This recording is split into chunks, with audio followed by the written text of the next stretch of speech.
कार्तिक पूर्णिमा के दिन त्रिपुरासुर नामक राक्षस का भोलेनाथ ने अंत किया था। आइए उसके विषय में कहानी जानते हैं थोड़ा संक्षेप में। त्रिपुरासुर बहुत ही अत्याचारी शासक था।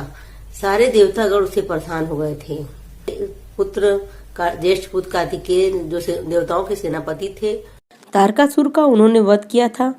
तब से तारकासुर के पुत्रों ने बदला लेने की ठान ली थी और वे हजारों वर्षों तक कठोर तप किए और ब्रह्मा जी को उन्होंने प्रसन्न किया। तब ब्रह्मा जी से उन्होंने वरदान मांगा ताकि उन्हें कोई मार न सके। तो ब्रह्मा जी ने कहा कि आप बहुत सोच विचार कर वरदान मांगो।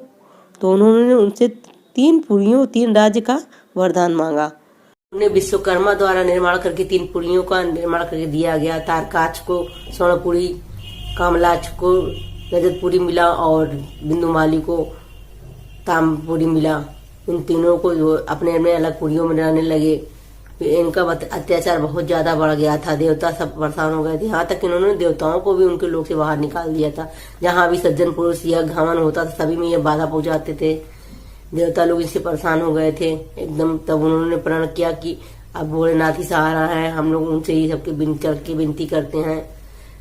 तब उन्होंने सब लोगों ने मिलकर भोलेनाथ के पास गए और प्रार्थना की। अपनी व्यथा को, अपनी परेशानी को उन्होंने बताया। भोलेनाथ ने कहा कि आप हमसे आधा बल ले लें और जाके उन सभी से युद्ध करें। लेकिन ये सब भी हुआ, कोई देवताओं को कोई भी सफलता हासिल नहीं हुई।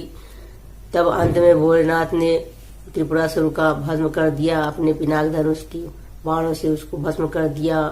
और भोलेनाथ का ये सब भस्म करने के बाद भोलेनाथ का हृदय बहुत ही द्रवित हो गया। दयालु, परम दयालु भोलेनाथ, नाम ही उनका भोलेनाथ है, करुणामयी है।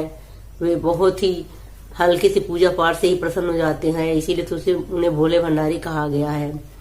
उनका हृदय एकदम पिघल गया, करुणा से भर गया। उनके आंखों से आंसू टपक पड़े और वो आंसू जहाँ जहाँ टपके तो वहां पे रुद्राक्ष पेड़ की उत्पत्ति हो गई। कार्तिक पूर्णिमा को त्रिपुरारी पूर्णिमा भी कहते हैं। भोलेनाथ का तभी से नाम त्रिपुरारी भी एक नाम कहा गया है।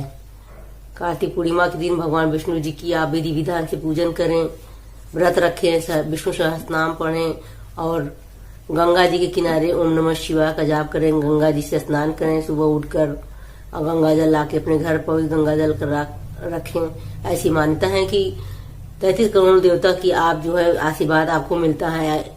आप यह सब विधि विधान करते हैं। देव दीपावली के दिन आप अपने पूजा घर में, नदी में, कूप में, तालाब में, अपने आसपास वातावरण पर दीप प्रज्वलित करें और दान करें। असुर के वध के पास सभी देवतागण बहुत ही हर्षित हुई। भोलेनाथ जी से सहित सभी देवता लोग बनारस के गंगा घाट पे दीपावली दीपों का उत्सव मनाया। वो खुशियां अपना मनाया गंगा जी के किनारे। उन्होंने तभी से ये परंपरा चली आ रही है। ऐसा माना जाता है कि देव दीपावली के दिन बनारस के घाटों में भगवान सभी देवता लोग वहां पे आते हैं और दीप प्रज्वलन करते हैं।